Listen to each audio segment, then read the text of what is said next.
Hello and welcome to Lightways at Life Astrologer with me, Anna Isabel. And today I am joined by Kristina Hristova. Hello, Kristina. Hello, thank you for having me.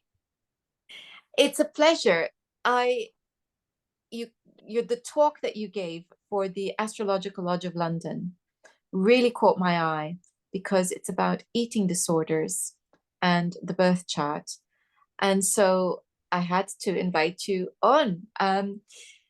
So when we're talking about eating disorders, what is it in the birth chart that might be helpful to us? The first thing we'd like to have a look in the chart are the houses themselves. And in particular, we focus on the first, the sixth, the eighth, and the 12th house. So the first house is related to the whole body. The sixth house is related to the daily body. The eighth house is related to the chronic body. And that's where we'll see some indications of eating disorders. And finally, the 12th house is related to the hidden body.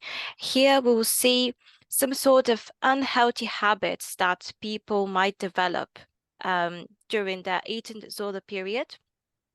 It's also important to know that conditions of the whole body and the daily body, represented by the first and the sixth house respectively, can progress into becoming things which are related to the chronic body, represented by the eighth house. In terms of signs and planets which are related to eating disorders to an extent, so to understand one's appetite, one's natural appetite indicated in the natal chart, we have a look at Jupiter, Mars, Moon, and Saturn. So Jupiter and Mars tend to give an increased appetite. If they're prominent in the chart, we can conclude that this person has a huge appetite. On the opposite hand, when we have prominent Moon and Saturn in the chart, we can say that this person has some negative relationship with food. It might not be an eating disorder, they just don't like eating that much. And With when that, we, yeah, because I lost you there for a moment. Um, yeah, so I'm guessing you're talking about Saturn. yeah, Moon and Saturn. So So yeah, Moon and Saturn decrease the appetite, and Jupiter and Mars tend to increase it. So it really depends on the prominence of these planets in someone's chart. And if we have these planets or a general focus on Taurus, Cancer, or Pisces in the chart, we have the so-called fluctuating appetite. So at one point, the person will have a huge appetite, and maybe the next day or a week after, this person will have a decreased appetite. So this appetite tends to fluctuate. And when we have a fluctuating appetite, we might have some binge eating episodes followed by fasting. And this is the dynamics of some of the eating disorders, actually. So I was just thinking about what you said because I would never have guessed that Taurus would be thrown in as a fluctuating appetite. I would have expected Taurus to be a steady, large appetite. Yeah. Well, it's a fixed sign. Um, But yeah, it usually fluctuates the appetite with Taurus. So to give you an example, I have a fixed signature, fixed earth signature, which is Taurus. And my appetite is fluctuating all the time. So this is actually something which Gallagher observed, and I based my research on her book, and I wanted just to testify to what extent are these propositions accurate. So yeah, Taurus gives fluctuating appetite. And Gallagher also tends to list another keywords related to eating disorders. For example, malnutrition. Remember how we mentioned Moon and Saturn as decreased appetite? They tend to present malnutrition as well. And in terms of signs, Capricorn and Virgo tend to represent malnutrition most prominently in the chart. So when you say Capricorn and Virgo, we're talking about more appetite. Do you mean that these signatures indicate somebody who is more particular about their food and are looking for high nutrition foods? Well, perhaps, yeah, that could be the case as well. But you know what Gallagher said was that they're usually the signs representing more nutrition, and in astrophysiognomy, Capricorn and Saturn usually represent someone who is quite slim and tall and bony. And we have two types for Virgo, and they derive from the Earth type, which is related to Taurus as well. So we might have really skinny person as a Virgo and someone who has the hourglass shape, which is a more Taurus-like appearance as well. So, okay, so we're talking about the body types, but are we also saying then that Saturn, Capricorn, Virgo might regulate themselves more with food? Yeah, they're usually more strict when it comes to their food intake, and sometimes their routine may go and transgress to eating disorders. It's all about the discipline that they have, and when it's used in a healthy way, it's okay. But when it crosses a certain boundary, that's when it becomes problematic. Okay, so we're looking at Capricorn and Virgo falling into over-regulation and being too self-disciplined, falling into the category of eating disorders. Yeah. But then could we be saying that the others that we were looking at in terms of Cancer and Taurus, and I'm trying to remember, but Jupiter also would be in this area, would that be more a kind of situation where people are overeating and then trying to claw back control? So, you know, between binging and self-control, going between the extremes. Yeah, you can say so, because Jupiter and Mars tend to increase the appetite, and the appetite is quite fluctuating, especially with the watery signs, Pisces and Cancer. What we observe in people with prominence like this is that they like to have this binge eating disorders, or that they just tend to occur to them. I have a friend who has lots of focus on Pisces, and she says her biggest pleasure is eating late at night. But then um, she starts feeling guilty, and um, she doesn't want to tell others, oh, you know, I binge ate last night. Um, and she's having issues with her weight and her hormones as well. But she doesn't like to admit that she eats late at night. Only a few people know this.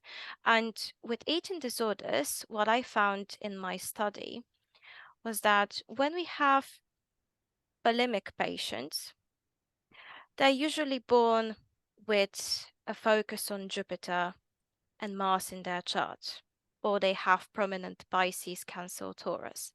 And when they unlock the bulimia, usually a planet that restricts the appetite, this is Moon and Saturn, goes and makes an aspect to the natal Jupiter or natal Mars, either through solar arcs, progressions, or transits. But for the bulimia to be unlocked, because it's a chronic illness, it's usually the solar arc aspect that unlocks it. Mm. And when you say unlock it, do you mean that that's when the tendency to curtail, the desire to curtail the intake of food is prominent? Yeah. So this is usually a pivotal moment in a person's life. Something occurs, like an outside trigger, a negative comment, a bad press coverage, that provokes them to take a rapid change in the way they eat and the way they consume food. So I have one example here of Diana, Princess of Wales. Her bulimia started in 1981 when solar arc Jupiter applied to her natal moon by conjunction. So the moon is restricting the appetite and the Jupiter increases the appetite. So that's why she had binge eating episodes followed by purging. And yeah, that's how it started. And it started by a negative comment made by Charles, saying, "Oh, you're a bit chubby around the waist." So this changed her whole perspective, lowered her confidence, and she started doing that. So I'm just thinking back to clients that I've had who, as from the therapy side, um, who have had who have been bulimic or anorexic, and my experience of working with them was that this was an issue of control and not being able to control anything around them except their food intake. And I'm just thinking back now to their charts, and the one that is most recent in my memory, Virgo, Pisces, strong Pluto. Mm, So that Pluto control element was very much there. yeah, But I think there was also a sense of turning on herself and wanting to deprive herself, like she was punishing herself, and that was due to an incident. So yeah. do you see Pluto coming in here at any point? Because that's been my experience, is that Pluto's involved very often. Yeah, yeah. Pluto is in this scene. Um, and with Diana, it was actually there was another aspect by solar arc Pluto that formed a trine to natal Saturn in the first house when the bulimia started. So it wasn't just Jupiter applying to natal moon, but Pluto was also there, and this resulted in her having nagging thoughts, heightened sensitivity, and yeah, her desire to impose restrictions on herself as a result of her inner doubts. There was a light that came and revealed her inner doubts about herself. Yeah. So we're looking at extremely complex issues, and I'm wondering whether you've looked at Chiron at all. Yes. And I found out that Chiron and Neptune are active participants in eating disorder development, resolution, um, and they weren't mentioned in Gallagher's book. But Chiron is quite an active participant there. And I have an example of the chart of Elton John. So let me just have a look. You're welcome to share the screen if you like. Okay.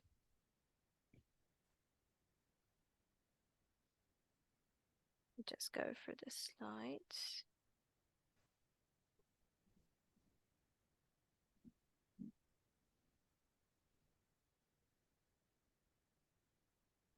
Yeah.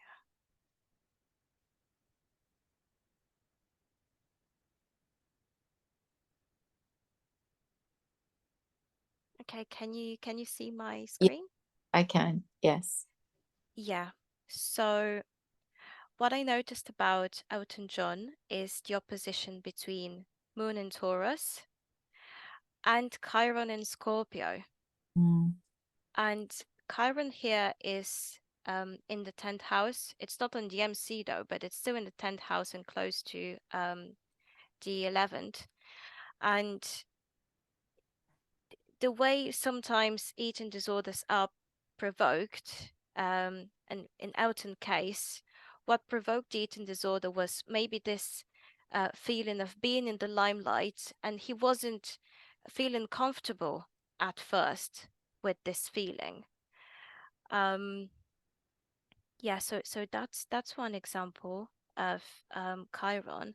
And then we have another example, this time with anorexia nervosa, and in Karen Carpenter's case. So at the age of 30, solar arc Chiron applied to the cusp of her 8th house.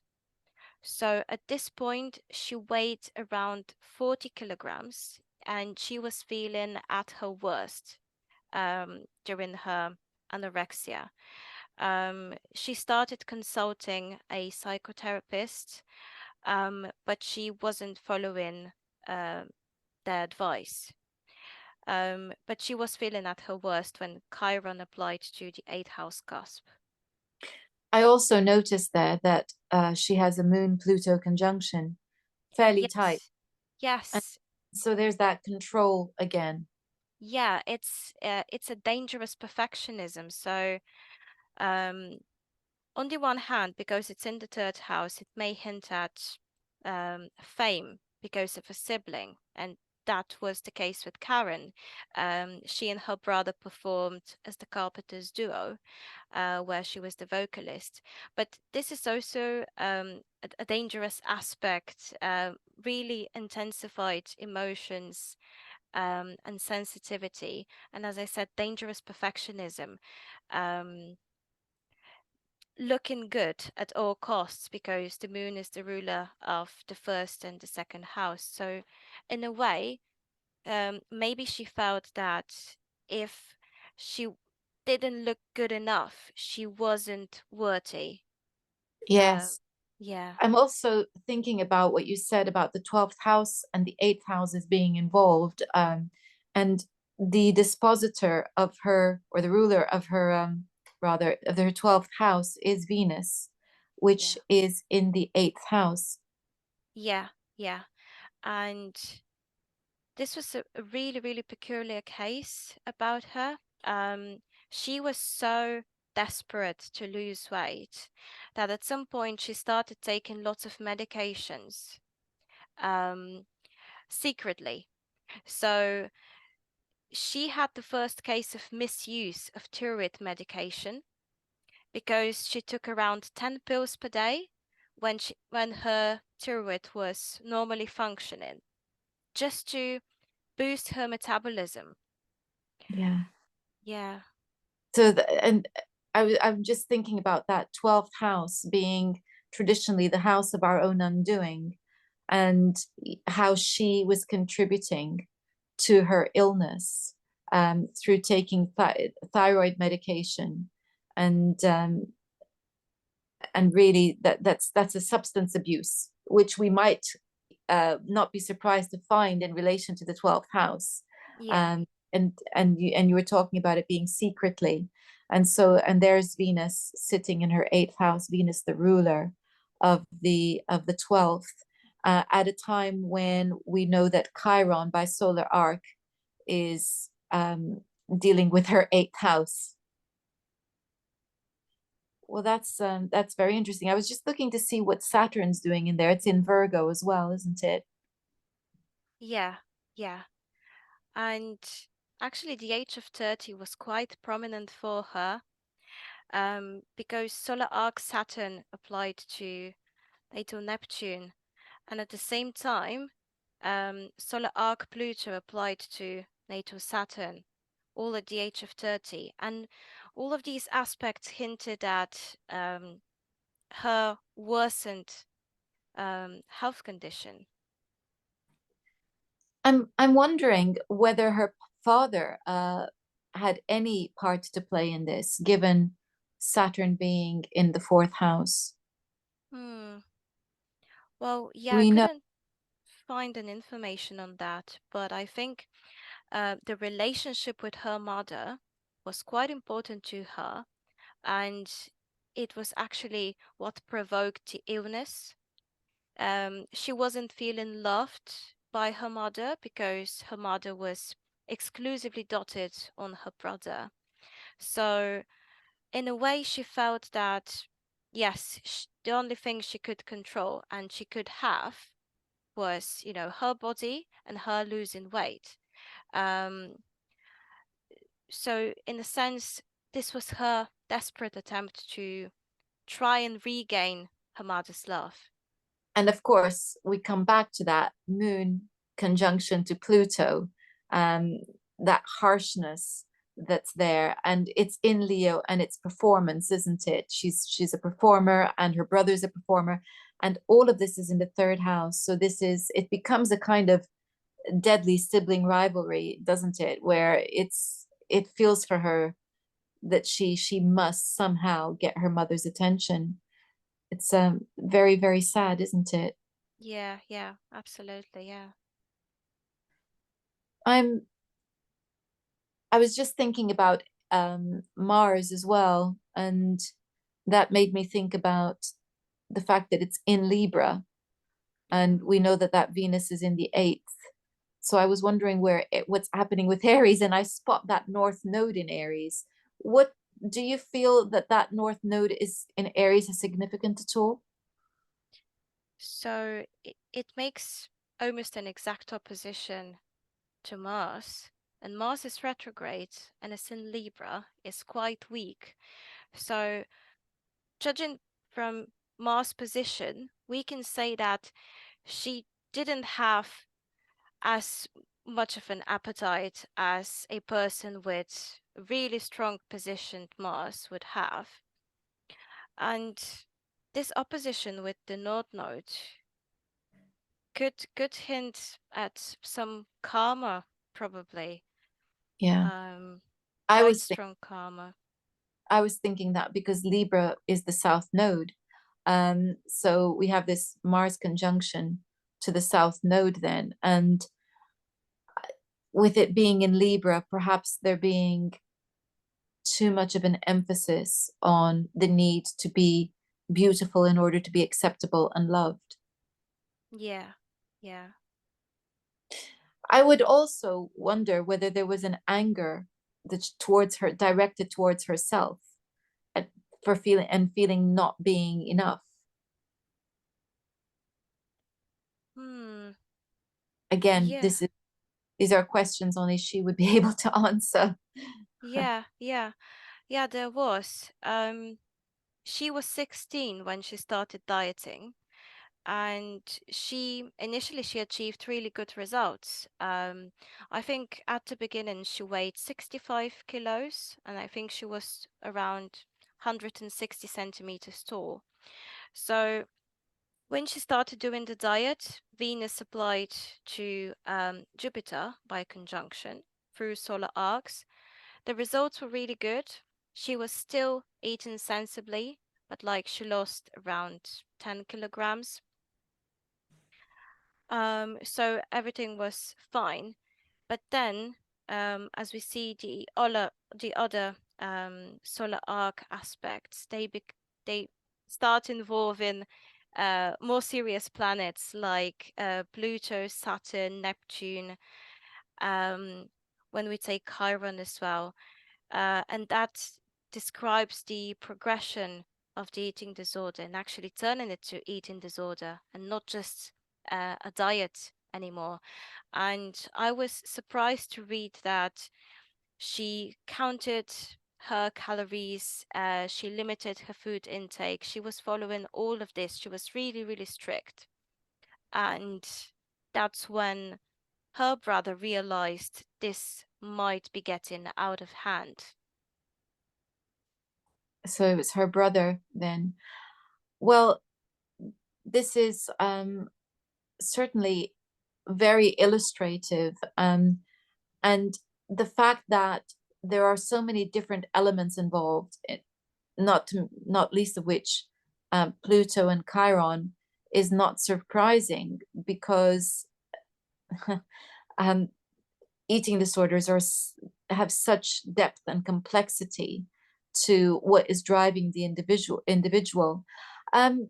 You mentioned Neptune, and so I think it might be good to hear a little bit more about what part Neptune plays in all of this. Okay, so what I noticed, and what it was set in the books on eating disorders, was that there was a sudden increase in bulimic cases around the 1970s. And I found out that this coincided with transiting Neptune entering Sagittarius. So Neptune rules the liquids in the body, as well as some sort of delusions about the way we look and the world we live in. And Sagittarius is all about adventure and experiment. Sagittarius is quite easygoing as well. So when we combine these two, we can get some sort of an addiction to get rid of bodily liquids, and yeah, turning it to an unhealthy habit. So this could symbolize two things. First thing, yes, transiting Neptune, entering Sagittarius, is the period where there were lots of bulimic cases. But people born with Neptune in Sagittarius could also show some bulimic propensities. So, for example, my mom, she's born in 1976, and she told me how back then in high school, lots of girls around her age engaged in daily purging, because they wanted to eat lots of things, but at the same time, their appearance really mattered to them. So they wanted to maintain their good appearance, but still be able to eat whatever they want. And it was defined as a regular practice back then. No one was as concerned about it. And it was just part of life. It was part of the daily experience. And there wasn't, they didn't pay lots of attention to it. So what I found with two of the cases which I considered, example, yeah, Princess Diana. So for her, was it Elton John? Yeah, so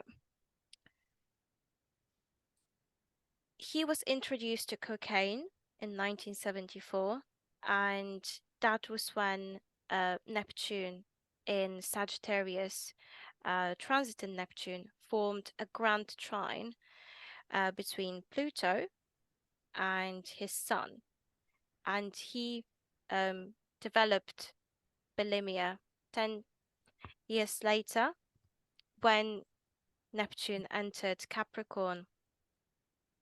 But it was the start of his journey towards different addictions, because it was first the cocaine, then it was the alcohol, and then it was the bulimia.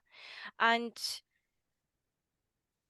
I considered another chart as well on bulimia on Andrew Flintoff, and he compared bulimia to an addictive state, especially the process of purging.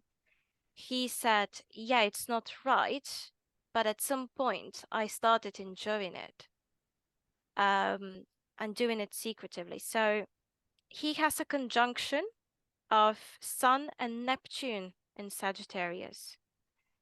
So we see this propensity in the chart. But what is important to notice here is that some people may have propensity towards eating disorders in their chart, but they may not unlock it. So for all these people that I considered in my study, there were lots of outside triggers.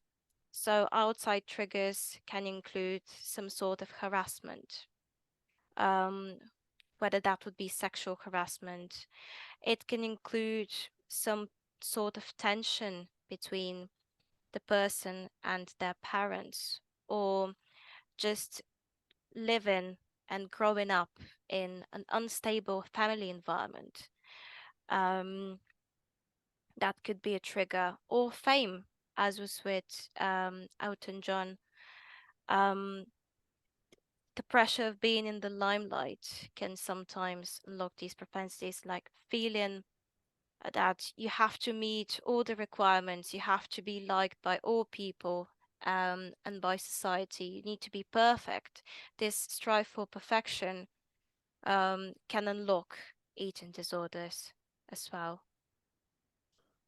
Well, it's certainly a fascinating area, and it's wonderful that you're doing the research that you're doing around it. Certainly, it tallies with my experience as a therapist, looking at clients' charts as well, and seeing the part that certain planets are playing um, in terms of either the propensity towards exaggeration or towards losing perspective, as would be in the case of Neptune, or compulsive behavior and the need to control, as would be the case with Pluto and Saturn, perhaps to a lesser extent, but nevertheless, that would be the case.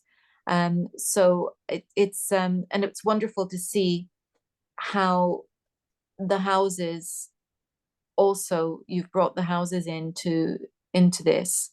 I was surprised to not find the second house playing um, a more important role. Yeah. I think it does play a role. In Princess Diana's case, it played a large role. Because it's the house of self-worth. So it's a worthy house to look at.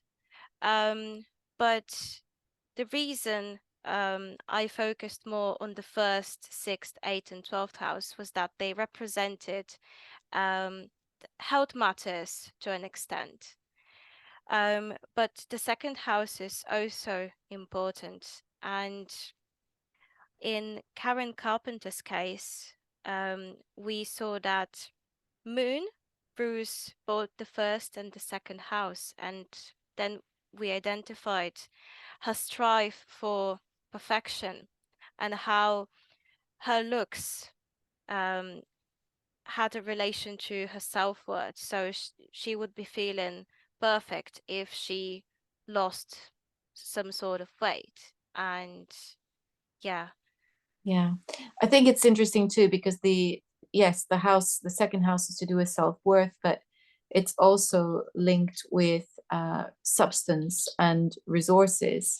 yeah. So it, I would I would expect it to turn up somewhere in these things. So, well, I wish you luck with your further research, Kristina, and thank you very much. If people wanted to find out more about your work, how do they do that? Okay, so Um, this article on eating disorder will be published in the next issue of Astrology Quarterly magazine, and it will be published at some point in the Astrology and Medicine newsletter. So people can find my articles mainly in the Astrology and Medicine newsletter, where I'm also the assistant editor. And yeah, I can give my personal email as well if anyone has questions about it. Okay, Yeah. thank you. You don't have a website. I do. No, no, not at the moment. Like, I haven't maintained it in a long time. Okay, Yeah. so if you'd like, I can put your email address in the description box so that if anyone has any questions or if they would like for you to look at their charts and have a reading with you, they can get in touch with you. Yeah, yeah, that would be Thank you. perfect. Yeah. Thank you very much, Christina, for your time today. Thank you for having me, and I hope these technical glitches won't affect the quality of the interview. I suspect I shall be doing some judicious editing. Yeah. Yeah. Thank you all for watching. Next time, we're going to be looking at ascendants, but from a slightly different perspective. Until then, goodbye.